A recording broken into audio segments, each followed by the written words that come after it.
करे सरवा यहाँ कहाँ पर छुड़ो सुरे, कहाँ पर छुड़ो सुरे। तो क्या करे के झगड़ू ओका बोका खेलने के देखो मत दे इन्होंने को दो गोलाई बच्ची आई करे झगड़ुआ दोगलाई ज्यादा झगड़ुआ तो कभी तो मुँह में गोजी पेलती नहीं कहते बनिया सुधार ले बाबू।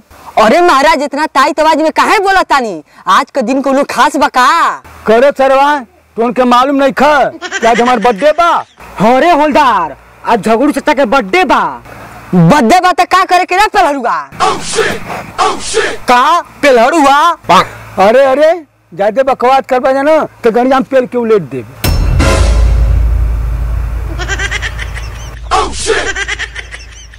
जा सो बाजारे चेक लेके आओ सुन बर्थडे में देरी होत बा। अरे झगड़ू चेक नहीं केक कहल जाला। अरे हाँ रे सरवा उहे कहतानी जा सुन जल्दी ले आओ सुन। ठीक बा चाचा तुरंत लेके आओ तो बानी जा चले नी चलो जा सुन 1000 आदमी के नौता दे दियो सुन। ठीक बा झगड़ू चाचा। हाँ जा सुन करे अनिल हाँ झगड़ुआ तो कहले बा 1000 आदमी के न्योता देवे की हाँ। अपने लड़कवा के सदिया कहले रहे ना हाँ। तो बस 5 गो बर्ती है लेके गो रहे हाँ तो झगड़ुआ बहुत चालाक बा ना। और चलो चलो जल्दी ओकर बर्थडे में देरी होत बा हाँ, चलो केक ले आवे के। ए होलदार केकवा बड़ा खुशबू देत बा। अरे बड़ा सुगंध देत बा अनिल रख रख रख काहे की झगड़ुआ के 1000 आदमी को बोलौले बा और वो जा आती कि नहीं आती चल तनी तनी खा लेवे की। अरे झगड़ुआ में काट दे ही नहीं चल चल चल ले हां आती कि नहीं आती मर दो जा। अरे बस नहीं हरी देखी तो अब झगड़ुआ कहीं हमा के का जुटा देना सुन का कल मर जाऊ खा ना बस चलो चल नहीं आती खा लो। अरे झगड़ुआ दिख गई ना उतना खा गेली जा कहां हम तो भोसरिया वाला अब अहीं तक नहीं आइला सो ले झगड़ू केक काट।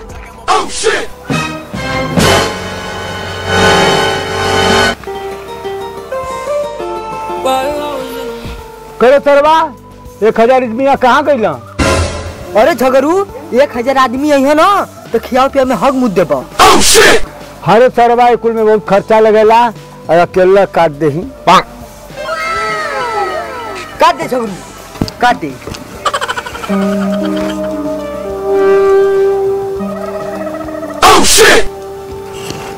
करे इतना सरवा इतना झूठा बा।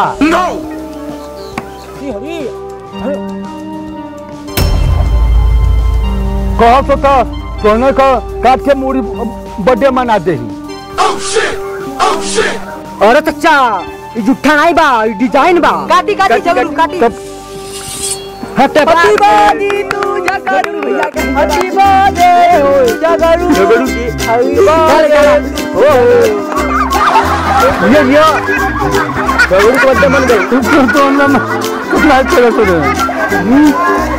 खा ले झगड़ू चचा ए होता हां ये मन करा दे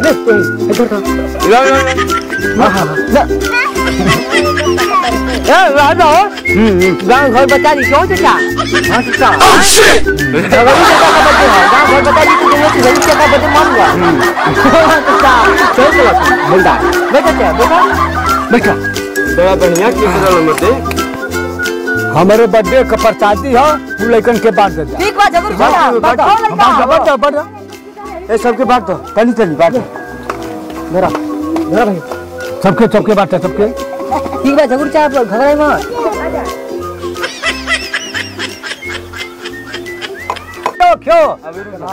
खूब खियाओ जितना है तू इतना के सबके खियाओ झगड़ू चाचा खूब खियाओ ले जा और कोई बा हां सबके खियाओ खा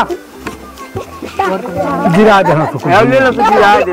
अरे बा ज्यादा कुछ मुख लेके खा दे बोले तो तुम के ले भागा लड़का भागो ले जा मिल गो जा बा चाचा कुल तो रात के कोआ हो तो का करी जा वो खातिर सब कोई आ रहला खही खातिर खा गई ना तो चाचा इतना मेहनत लगत बा वीडियो के आगे भगाई जा। तो गाइज बाबा जी का यही कहना है कि वीडियो को लाइक कर दीजिए और चैनल को सब्सक्राइब कर दीजिए और अपने दोस्तों में शेयर कर दीजिए।